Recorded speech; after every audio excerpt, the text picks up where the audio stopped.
फणस कापताना आपण सुईला तेल लावून घेतलेलं आहे।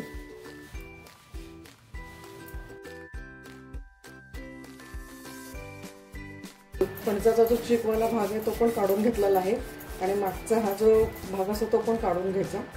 तो कापताना खूप त्रास होतो। आपला फणस आता हा कापून झालेला आहे। आपण ते कुकर मध्ये ठेवून आता त्याच्या 2-3 शिट्ट्या करून घेणार आहोत। आता आपण हे कुकर मध्ये ठेवलेला आहे चिरलेला फणस, त्याच्या 2-3 शिट्ट्या करून घेणार आहोत। आपला फणस आता हा उकडून झालेला आहे। आपण आता हे कुस्करून घेणार आहोत। असंच बाकीचे पण सगळं आपण हे करून घेणार आहोत।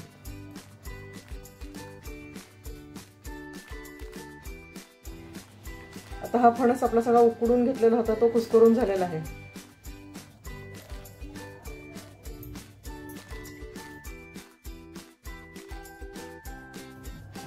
आपण आता तेल गरम करायला ठेवलेलं आहे।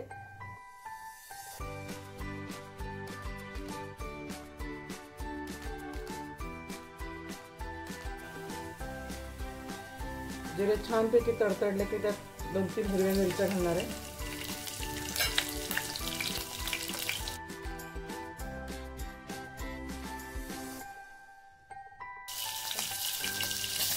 5-6 कढीपत्त्याचे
थोडीशी जिरेपूड टाकणार आहे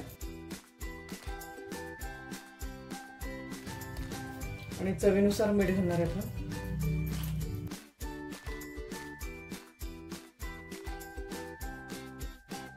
आता आपली फणसाची भाजी तयार झालेली आहे।